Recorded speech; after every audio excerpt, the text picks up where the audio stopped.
Nos preparamos, hermanos, para escuchar el estudio bíblico de hoy, expuesto por nuestro hermano Rolando Rovira, que algo le hizo porque están por allá lejos. Pero bueno.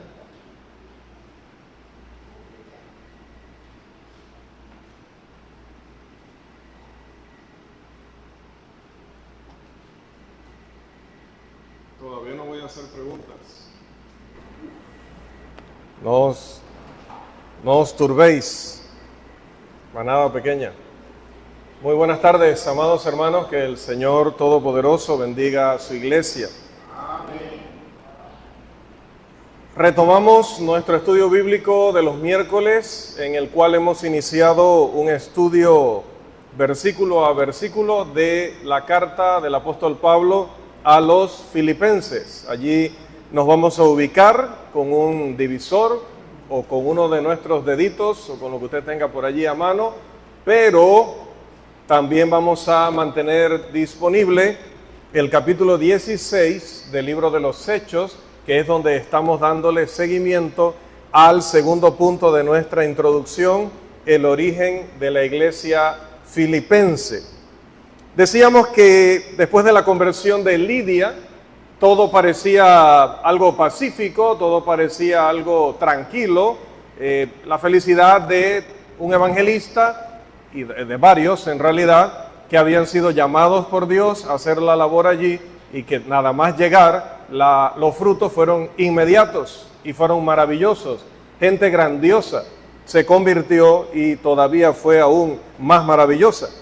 Pero hasta ese punto, pues la labor de predicar en Macedonia podía ser vista como la primera parte de una gran cosecha y quizás se podía llevar a la ciudad, pensaron los evangelistas, a una conversión masiva como la que se logró en los tiempos de Jonás. Quizá lo pensaron, lo anticiparon así. Siempre esperamos lo mejor y queremos lo mejor, pero se dio un problema. Y el problema es que Pablo tocó un aspecto que sigue siendo hasta el día de hoy, un aspecto de una gran sensibilidad en las multitudes, y es que usted hable de las finanzas, que usted afecte las finanzas a través de la predicación de la verdad. En el caso de Filipos, estamos en Hechos 16, en primer lugar, versículo 16, ¿qué dice que había allí? Versículo 16 de Hechos 16. ¿Qué había allí?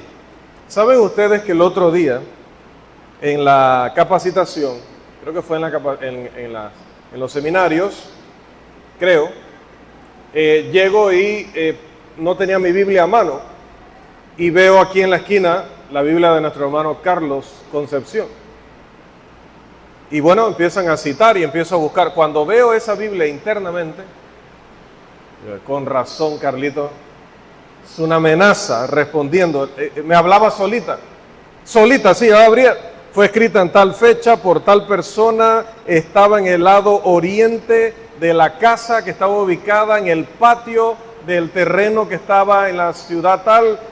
Allí más o menos pasó 4 años, 3 meses y 23 días.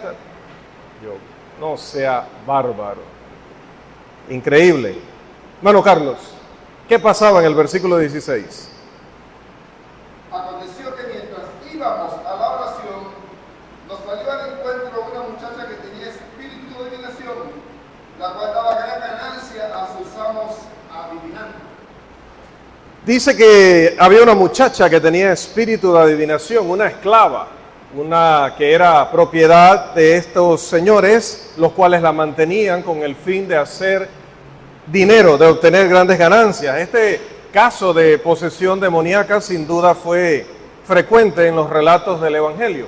Es bien conocido el impacto que los delirios de un maniático tienen en la mente de los ignorantes. Y podemos entender fácilmente la fama o la notoriedad de los gestos, o que los gestos y las palabras de esta poseída obtendrían en una ciudad, una colonia como Filipos. Y no era un asunto indiferente, no era un asunto que se podía ignorar por mucho tiempo, cuando ella comenzó a fijar sus ojos maniáticos en Pablo y Silas y comenzó a seguirlos y comenzó a declarar algo. Versículo 17.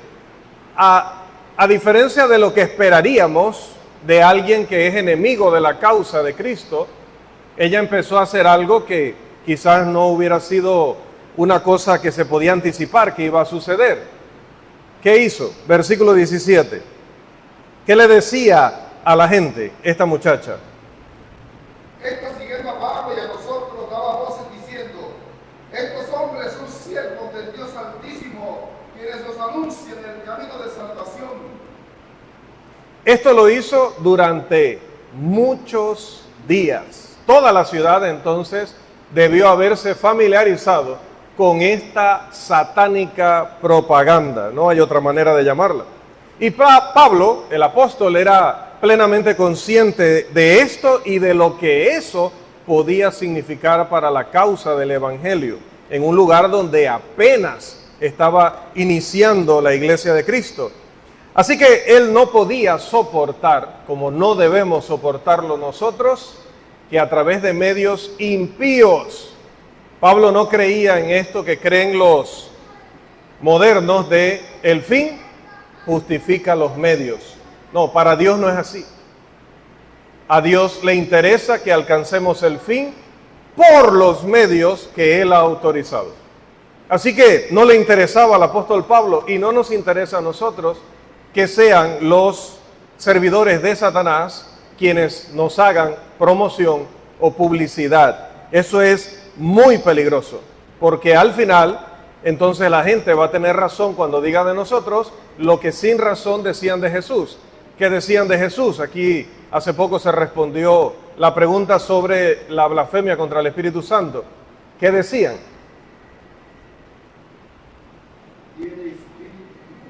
¿Vio? Todo es, tira un ojo así a la Biblia y después responde. Carlos Concepción, es increíble. Dice, por el poder de Belcebú, echa fuera a los demonios. Entonces imagínense una endemoniada diciendo, estos son los siervos del Dios Altísimo. Entonces, ¿cuál iba a ser la impresión para la ciudad? Esta gente tiene alianza con los demonios, porque los demonios les hacen la proclamación. Finalmente, hermanos, no pudo soportar más esto y dice que el apóstol Pablo en el versículo 8 se volvió y ¿qué le dijo al Espíritu? ¿Solo Carlos trajo Biblia hoy? Por eso se hicieron lejos, para no leer tampoco. A ver, esto es una clase, versículo 18. Pero dígame la frase exacta. ¿Qué le dijo Pablo al demonio? ¿Qué le dijo?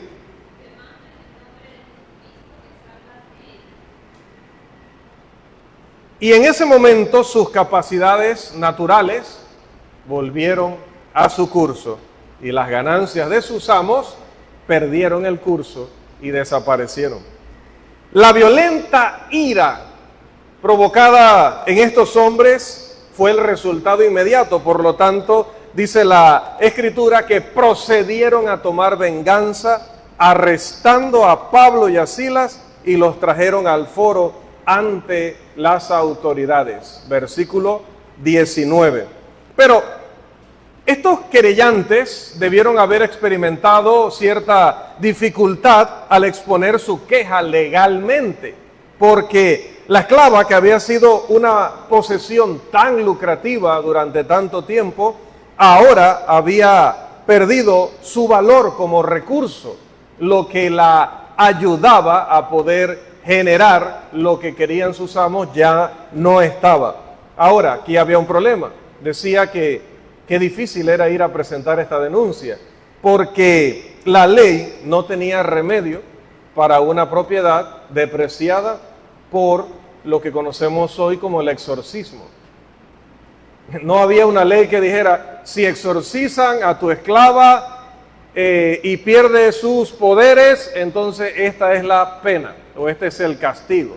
No existía eso, por lo tanto, ellos ocultaron la verdadera situación y presentaron una acusación ante los magistrados de la siguiente forma. Versículo 20. ¿Qué dijeron? Ellos, de Pablo y Silas. Estos hombres, siendo judíos, alborotan nuestras libertad, y enseñan costumbres que no nos es lícita recibir ni hacer, pues somos romanos. Pues somos romanos. ¿Vio por qué es importante la introducción y lo que explicábamos de Filipos y su relación con Roma? ¿Cómo lo dicen? Esto no puede pasar, esto no nos lo podemos permitir, pues somos romanos, argumentación. Pero la acusación era falsa, obviamente. Pablo y Silas, hermanos, no estaban perturbando la colonia, puesto que no había y no hay nada más ordenado, decoroso, tranquilo y bienaventurado que el servicio espiritual de la iglesia de Cristo en su adoración, en su predicación del Evangelio o en su edificación en general.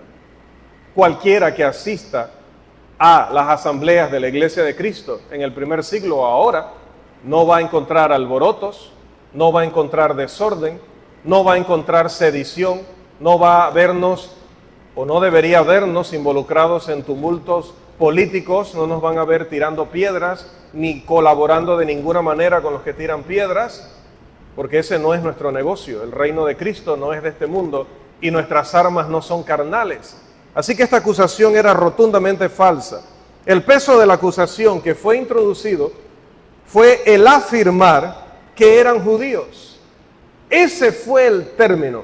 Judíos y alborotan, o judíos y están atentando contra nuestras costumbres. ¿Por qué? Si usted va al capítulo 18, pero vaya mentalmente, porque usted ha pasado muchas veces por allí. Hacía poco que los judíos habían sido expulsados de la ciudad de Roma. Así que cuando un romano pensaba en los judíos, pensaba en gente revoltosa, gente rebelde, gente orgullosa, gente que los acababan de expulsar de la ciudad madre.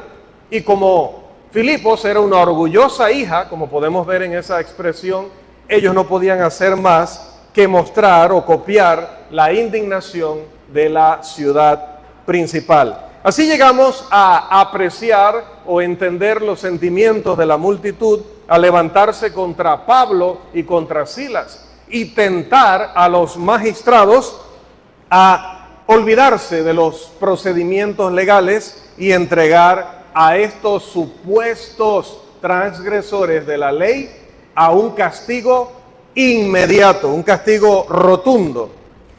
La mera pérdida de los supuestos poderes proféticos, ya había dicho también, bueno, no voy a confundir las fechas ahorita de las cartas, Pablo dice también en segunda de Tesalonicenses que aquel inicuo vendría con señales y prodigios mentirosos por el poder de los engaños de Satanás.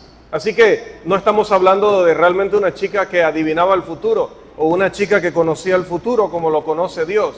Era todo parte del show satánico de engañar a las multitudes, a lo que se dedica principalmente Satanás. Satanás no está para aparecer en un cementerio asustando gente, ni para aparecerle a usted en la calle a las 2 o 3 de la mañana. Satanás, su principal actividad es engañar. Y engañar para destruir para siempre a la humanidad. Entonces, cuando esta gente escuchó que eran judíos, que estaban alborotando la ciudad, que estaban atentando contra las sagradas costumbres romanas y atentando contra buenos ciudadanos de esa ciudad, porque siendo personas de recursos, seguramente también bendecían, entre comillas, a muchos, así que no era difícil poder conseguir aliados o gente que les apoyara.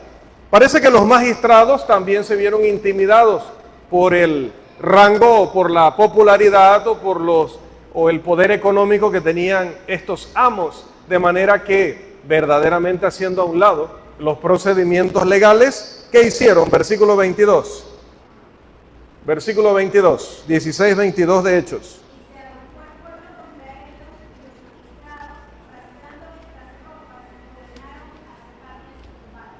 El castigo se aplicó rápidamente porque los magistrados no le dieron oportunidad a estos prisioneros de defenderse, porque se ignoraron todas las formas de la justicia. Las varas con las que fueron azotados eran varas que habitualmente llevaban en los haces los lictores, que también acompañaban a los pretores romanos. Y para asegurarse que el castigo fuera efectivo, usted sabe que cuando nuestros padres, dice Hebreos, nos disciplinaban como les parecía, me gusta esa palabra que agrega allí el autor, nos disciplinaban como les parecía, porque a algunas de nuestras madres les parecía que había que darnos con lo que hubiera en el camino, ¿no? Pero entonces uno desarrolló aquella capacidad de mover el cuerpo de una manera que esquivara muchas de esas cosas, ¿verdad? Incluso los rejazos, como le llamamos aquí en nuestra, fajazos dirían en Centroamérica para los hermanos que desde allá nos ven. Entonces, para que no pasara eso, en aquel tiempo amarraban a la persona a un poste. De esa manera no podía esquivar, le iban a dar todos los golpes que quisiera o ordenara la autoridad.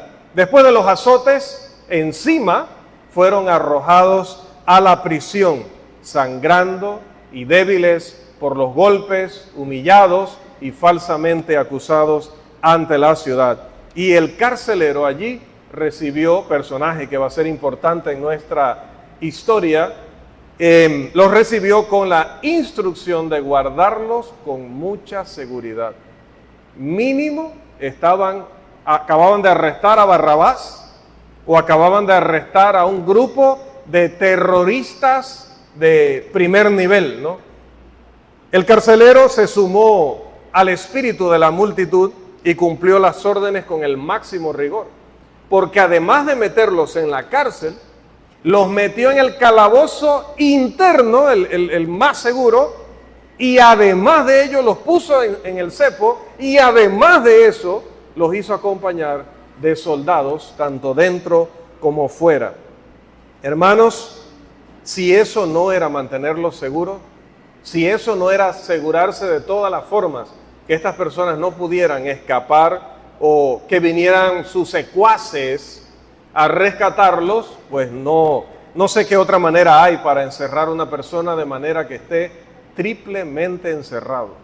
Pero está bien que hayan tomado todas esas medidas.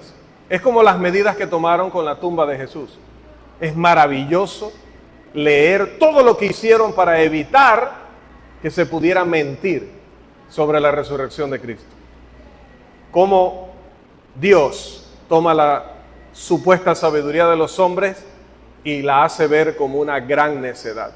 Cómo prende a los sabios en su supuesta sabiduría.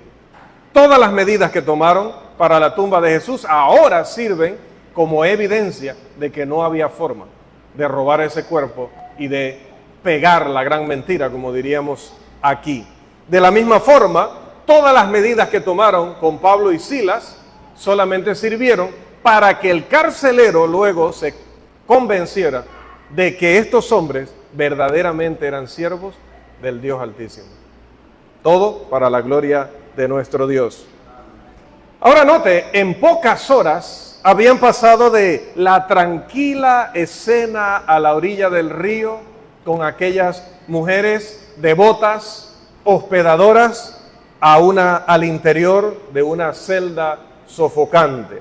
Pero habían aprendido una cosa de la que el apóstol va a escribir a esta iglesia. Ahora sí vamos a Filipenses, al capítulo 4 y el versículo 11.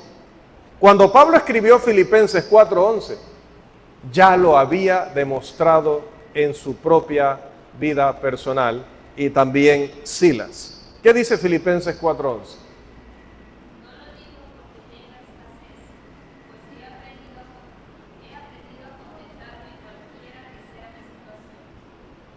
Incluso podían, como dijo Jesús, sentirse dichosos de ser tenidos por dignos de sufrir por el nombre de nuestro Señor. Y a pesar de los dolores, a pesar de estar sin dormir y de estar exhaustos, es decir, con un cansancio extremo, que dice que se les escuchó haciendo a medianoche. ¿Recuerdan? ¿Qué se les escuchó haciendo a medianoche? Ustedes conocen esta historia. Muy bien, desde la escuela dominical. Dice que oraban y cantaban a Dios. Sonidos como estos, definitivamente que eran sonidos nuevos en una mazmorra romana. Entonces de repente, como si fuera una respuesta directa a sus oraciones, dice la Escritura que aconteció ¿qué cosa? Ustedes se saben esta historia, ayúdenme, por favor. Un terremoto sacudió los cimientos de la prisión, las puertas se abrieron, las barras se rompieron y se soltaron las ataduras de los prisioneros. Adiós, cepo. Y cuando esto sucede, hermanos, el primer pensamiento del carcelero fue: se escaparon. Yo no sé si ese hombre estaría dormido, probablemente sí. Había suficientes guardias cuidando de todo, probablemente estaba descansando, probablemente estaba dormido o estaba ocupado redactando reportes. Bueno, era medianoche. Y estaba dormido, y cuando se da el terremoto, su reacción fue: se fueron. Ya tienen que ir a muchos metros, ya ni siquiera los podremos alcanzar. Así que, ¿qué pensó? De todas maneras, porque la ley romana así lo exigía, si mis prisioneros se escaparon, la ley exige que yo pague con la vida. Pero yo no voy a dejar que me humillen en la plaza pública. Para eso me ajusticio yo.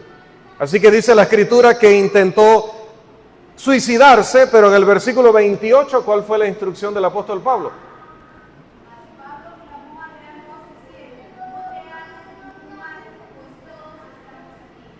Con esta garantía, entonces, soltó su espada, y dice los versículos 29 al 31, pidiendo luz, se precipitó adentro y temblando se postró a los pies de Pablo y de Silas, y sacándolos les dijo: señores, ¿qué debo hacer para ser salvo?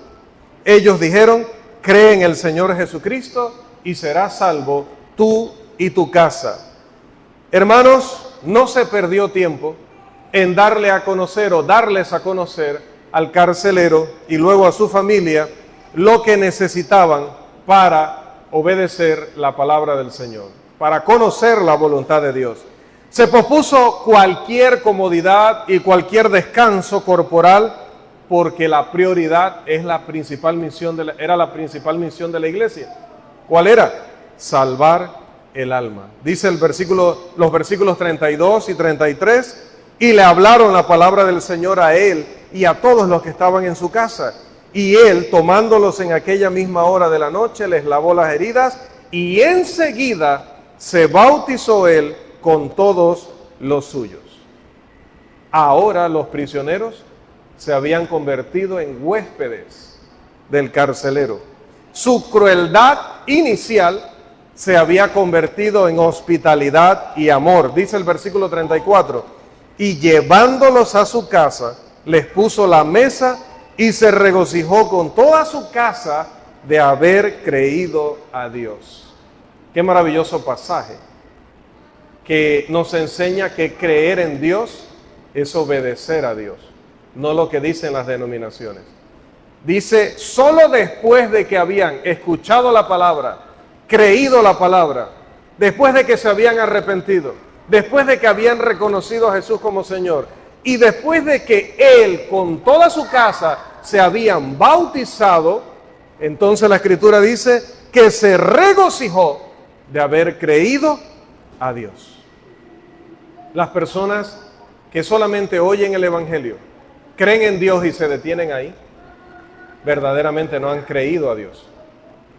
Las personas que no continúan con lo que Dios pide de ellos, no le están reconociendo como Dios. Por lo tanto, su regocijo es un regocijo que no tiene fundamento. El del carcelero sí podía ser un regocijo justificado. Verdaderamente había conocido la voluntad de Dios y la había cumplido.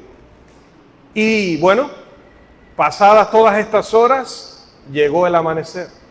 Viene un amanecer después de una noche inolvidable.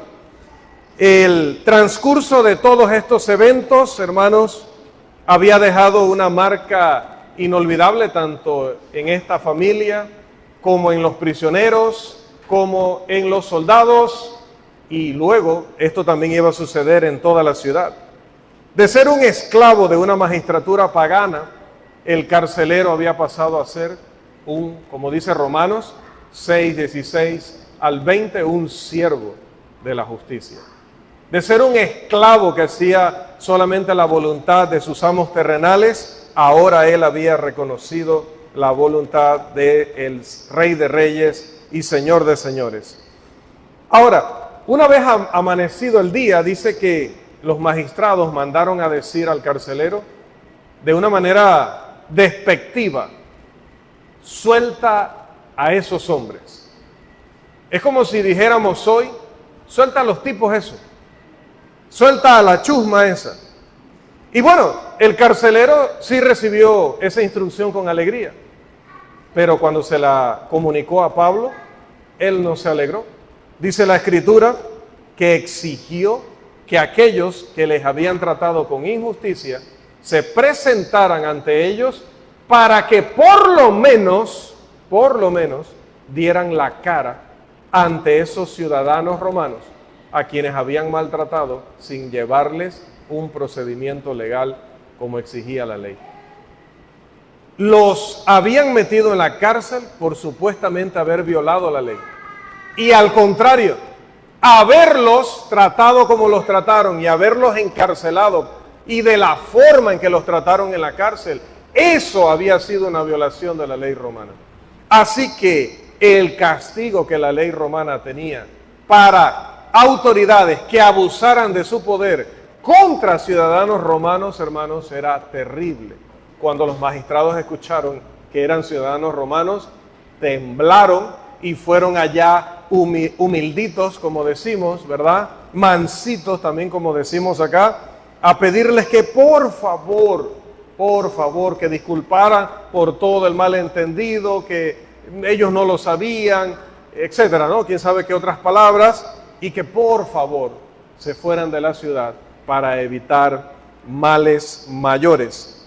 Pero el apóstol Pablo y Silas no se fueron inmediatamente a petición de estos hombres, sino que dice el versículo 40, saliendo de la cárcel entraron en casa de Lidia y habiendo visto a los hermanos, los consolaron y se fueron. El apóstol no consideró sabio dejar así a la iglesia recién formada, solo con el recuerdo de las últimas palabras de exhortación antes de todo el alboroto. Y dice también la Escritura que 2 de ellos se quedaron allí. Uno de ellos fue Timoteo y el otro fue, ¿saben quién fue el otro? Porque han estado llevando la lectura conmigo, ¿no? Se fueron Pablo y Silas, pero se quedaron los otros 2. Uno era Timoteo y el otro era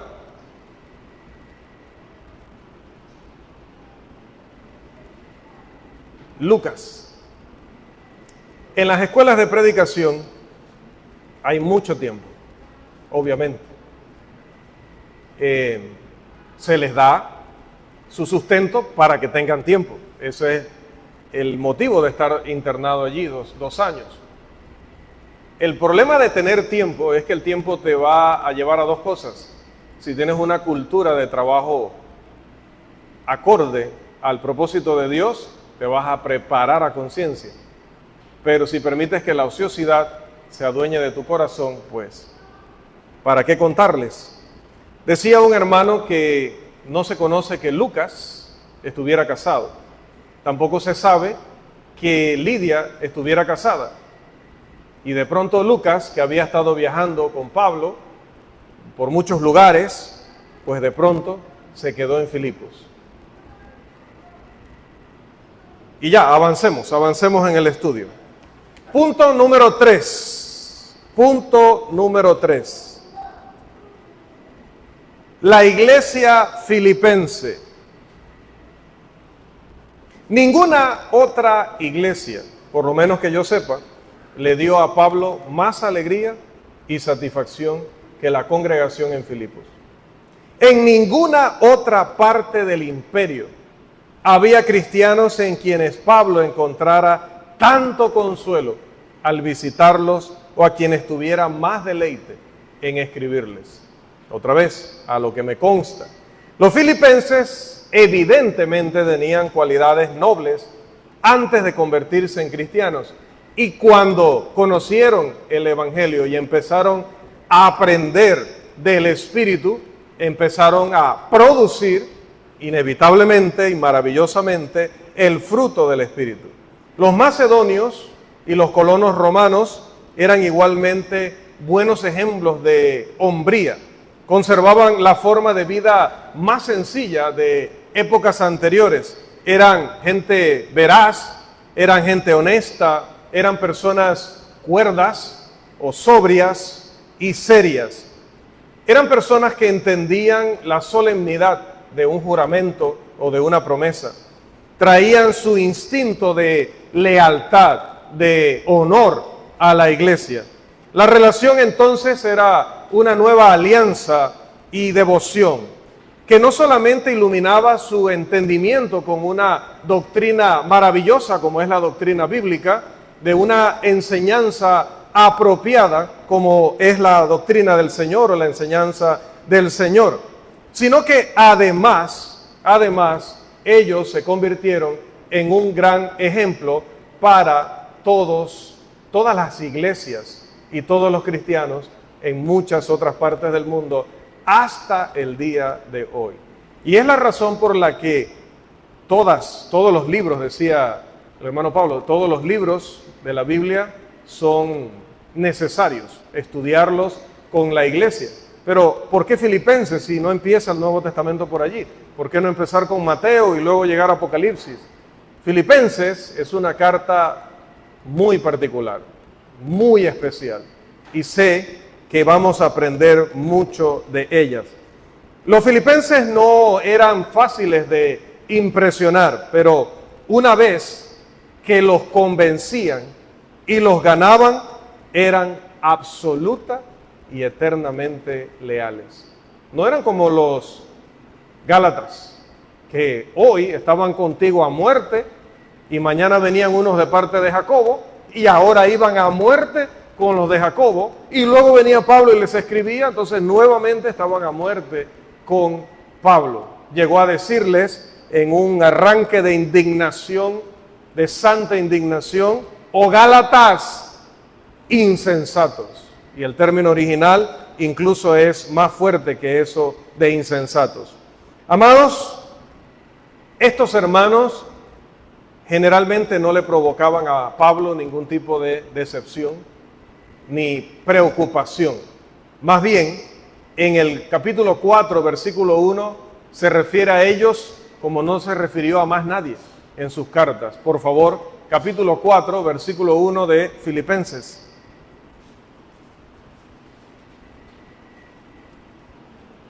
Así que, hermanos míos, amados y deseados, gozo y corona mía, estad así firme en el Señor amado. Mi gozo y mi corona. Miren esto, el día de mañana, bueno, de hecho, han pasado muchos predicadores, casi en todas las congregaciones ha habido varios predicadores a lo largo de sus 20, 30, 40 años de existencia, por lo menos aquí en Panamá, y pienso que igual así en la mayoría de los lugares. Generalmente pasan varios evangelistas en un periodo así, 30, 40 años. ¿Qué dicen esos evangelistas de nosotros? Cuando les preguntan por Santiago, ¿qué dicen ellos? ¿Qué opinan? Cuando le preguntaban a Pablo, oye, ¿qué tal los filipenses? Oh, los filipenses son mi gozo y mi corona. Qué hermoso que así se expresen los colaboradores, los siervos de Dios, aquellos que también vienen de otros lugares y trabajan con nosotros, como en esta maravillosa actividad que acaba de pasar. ¿Qué dicen ahora los hermanos? ¿Somos gozo y corona? ¿Somos personas que provocan ese regocijo que provocaban los filipenses en Pablo? Para ello tenemos que desarrollar ese carácter y ese amor por la obra.